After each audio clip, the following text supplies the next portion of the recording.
Uma casa não muito engraçada por falta de afeto. Não tinha nada, até tinha teto, piscina, arquiteto. Só não deu pra comprar aquilo que faltava. Bem estruturada, às vezes lotada, mas mesmo lotada é uma solidão. Dizia o poeta que é feito de ego, na rua dos tolos gera frustração.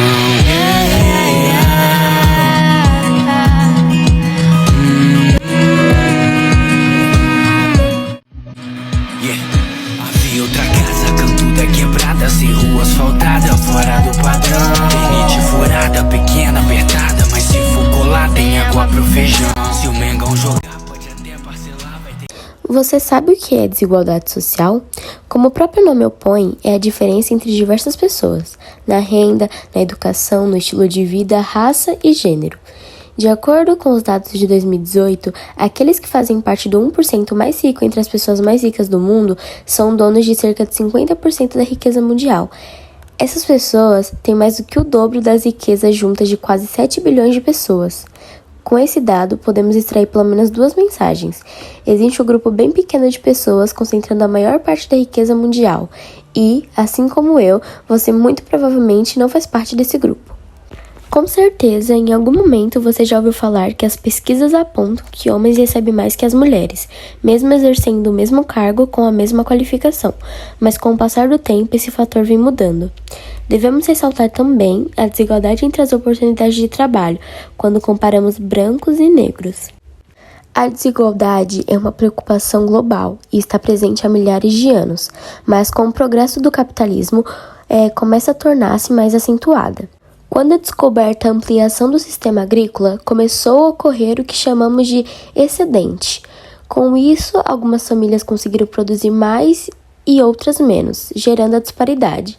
Na Revolução Industrial surgem duas classes sociais, os burgueses, que são proprietários dos meios de produção, e os proletariados, que são os trabalhadores que vendem seu tempo e sua força de trabalho em troca de um salário. Nos países subdesenvolvidos, a desigualdade social é extrema, até os dias atuais, e você certamente já percebeu o quanto em nosso país essa desigualdade é nítida. O Brasil ocupa a 10ª posição entre os países mais desiguais no mundo. Temos como exemplo o momento em que observamos bairros luxuosos ao lado de favelas que não têm a mínima infraestrutura. Enquanto uns podem ter o melhor que a vida pode proporcionar, carros blindados, escola particular, plano de saúde, entre muitos outros fatores, a maioria da população enfrenta sérios problemas do dia a dia apenas para ter o mínimo que um país pode oferecer. Existem alguns tipos diferentes de desigualdade, como aquela ligada ao acesso à educação, à assistência médica ou a oportunidades de emprego, por exemplo, e a desigualdade econômica, que é o nosso foco principal. Ela engloba pelo menos 2 subtipos, a desigualdade de renda e de riqueza. A primeira refere-se à diferença entre o salário das pessoas, já a segunda refere-se à diferença entre os bens que elas possuem. E vale ressaltar que a desigualdade está presente em todos os lugares do mundo.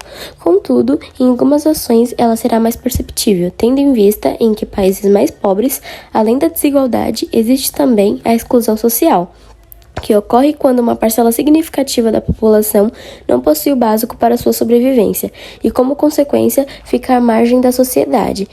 E isso também é um grande gerador de violência. No Brasil, a desigualdade vem diminuindo nas últimas décadas até recentemente, porém, a situação aqui ainda está bem longe do ideal.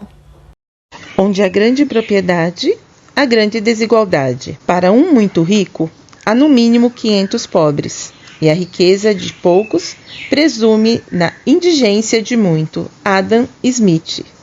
Dessa forma, vale ressaltar as causas. Heranças coloniais. São desigualdades que já vêm de gerações. Desigualdade de gênero. É quando há um privilégio de um gênero prejudicando o outro. Segregação racial e territorial. Pode se manifestar quando pessoas de determinadas etnias do grupo dominante são impedidas ou desencorajadas de frequentar locais públicos como transporte, parques, hotéis, restaurantes, cinemas e etc. Localização geográfica. É um grande problema que afeta grande parte da população brasileira, embora nos últimos anos ela tenha diminuído bastante. As regiões mais afetadas pelos problemas sociais são Norte e Nordeste do país. os quais apresentam os piores IDHS. Acesso à educação.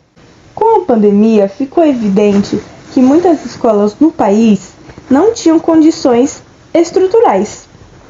Por causa da pandemia, o desemprego ficou altíssimo, levando aos estudantes deixarem a escola para ir tirar seu sustento e o de sua família.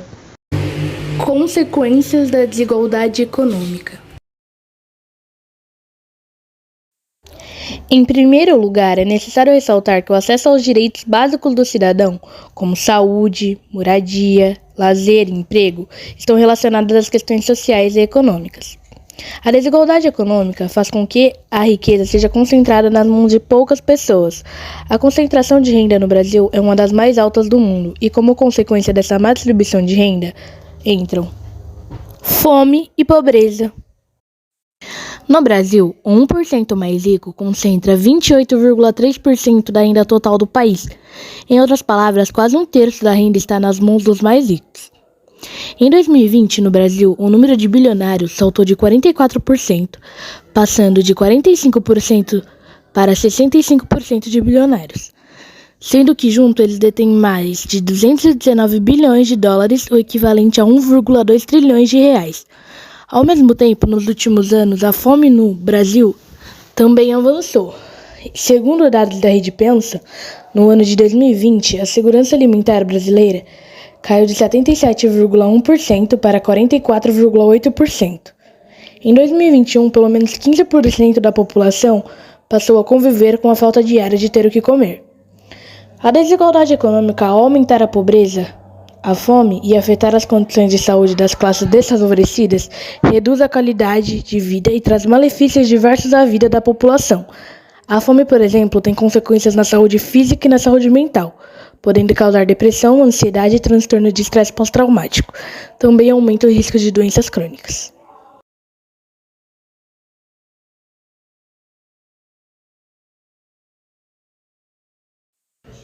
Criminalidade. A desigualdade econômica está inevitavelmente ligada à violência, isto é, pessoas de baixa renda que não têm como ingressar no mercado de trabalho formal buscam como saída para mediar essa exclusão causada pela sociedade o uso de atividades de cunho criminoso como meio de sustento e sobrevivência.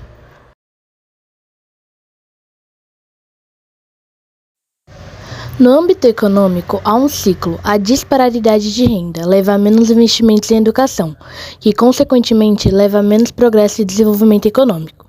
O aumento da disparidade de renda impede o desenvolvimento de habilidades entre os indivíduos com histórico de educação parental mais pobre e, em outras palavras, há uma tendência de redução do crescimento econômico, que as famílias mais pobres, que são grande parte da população, não investem em educação superior.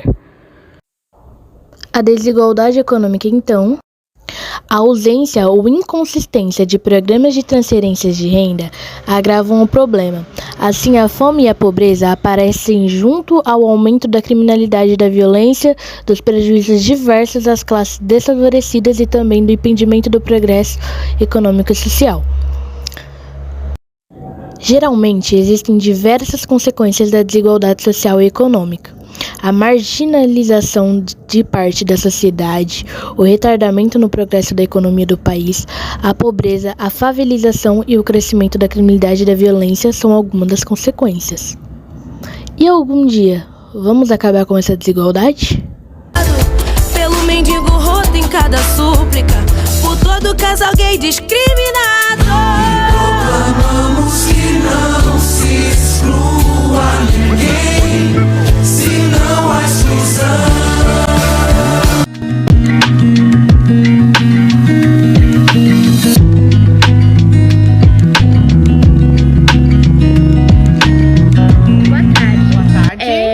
A gente vai fazer umas perguntas para você sobre a desigualdade econômica e qual é a sua perspectiva sobre elas. Primeiramente, qual é o seu nome e a idade? Andréia Torres, eu tenho 44 anos. Márcio Carvalho de Melo. Eu sou Gabriel, tenho uns 20 e poucos, né? Não preciso dar detalhes de idade, né? Maria das Graças, tenho 57 anos. Sidney, eu tenho 60 anos. Chamo Samuel, tenho 37 anos. Sua profissão? Agente de organização escolar. Sou sacerdote Além disso, eu sou professor de matemática aqui na Escola Estadual Sebastião Cardoso. Sou professor aqui da Escola Sebastião. Exato. Sou professora PEB 2 na disciplina de Educação Especial. Sou professor, sociólogo. E quantos filhos você tem, se você tiver? Tenho 2 filhos. Graças a Deus não. Tenho Quantos? 2 meninas, lindas, maravilhosas. Não. E como é a renda em sua casa? Eu recebo uma renda aqui do trabalho, né? Eu sou agente de organização escolar, eu recebo... Agora eu passei a receber 2.500, né? Porque eu tenho uma faculdade e aí, devido a isso, eu aumentei um pouco o status. Hoje eu conto com 2 rendas, né? A renda de professor e a minha renda de um trabalho que eu faço fora dando aula de teologia. É porque o padre ele não recebe, pelo menos na minha condição não. A renda chega aproximadamente 2.100, 2.500. Moro com os meus pais, eles são aposentados, então só tenho eu de filho que trabalho fora. Somando a renda minha e do meu marido, que meu filho é casado, até a renda dele. É mais ou menos uns 6 mil, por aí. O que é a desigualdade econômica para você? O seu ponto de vista? No meu ponto de vista, começando pelo salário, que é muito desigual, é muito baixo. O salário do trabalhador hoje em dia. Então, enquanto no Brasil se recebe, alguns recebem muito, outros recebem quase nada. E só se pode se resolver através de uma política capaz de olhar também essa realidade. Então, o que nós estamos vivendo hoje, eu acredito nisso, porque por questão do desemprego, né? Quando você fala em economia, você fala em trabalho. Você fala em trabalho, você fala em questão financeira.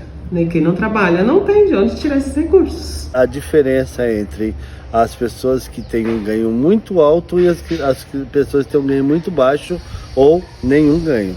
A desigualdade social a gente vê basicamente no nosso dia a dia na sociedade. Aumento de violência, seja ela a violência urbana, tipo, pelo tráfico de drogas, as pessoas não têm perspectiva, vai fazer o quê? Acaba indo onde é mais fácil, pro tráfico de droga. A desigualdade social também aflige as famílias, digamos que imagina um cara que trabalha, ganha um salário mínimo, onde ele acaba descontando a raiva. A gente vê, por exemplo, aumento de crimes no lar, onde boa parte das vítimas são as mulheres. E pra você, o que você acha que a gente pode fazer ou alguém possa fazer pra resolver isso, sabe? Então, penso que a melhor forma, né, assim, seria a gente escolher melhor nossos políticos, nossos presidentes, vereadores, prefeitos, deputados. Através disso a gente pode reivindicar, né, que eles olhem mais por nós, trabalhadores, né, que façam realmente leis, projetos que visem a nossa melhoria econômica, de saúde, de moradia, de educação também, né, principalmente educação. Falando do nosso país, é uma coisa bastante difícil de se resolver, né? Mas eu acho que a conscientização dos nossos cidadãos, dos nossos alunos, vai gerar futuramente, né, esse equilíbrio dentro dessa questão econômica. Então, assim, o governo tem que ajudar a solucionar esse tipo de coisa. Com os empregos que dão, mas com salários dignos, entendeu? Porque a gente vê muitas empresas que pagam miséria, não pagam nada, não pagam direito. Que a educação mesmo não dá dinheiro, gente. Educação não dá dinheiro. E tantos outros lugares que ganham muito mais dinheiro, né? Sem todo o trabalho que a gente tem aqui. Então eu acho que é uma coisa mais governamental.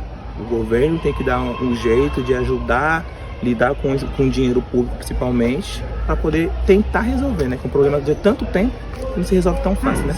E com base na sua profissão e com o entendimento que você tem sobre, como você acha que com a consequência da desigualdade econômica, como vai ser o futuro para os deficientes?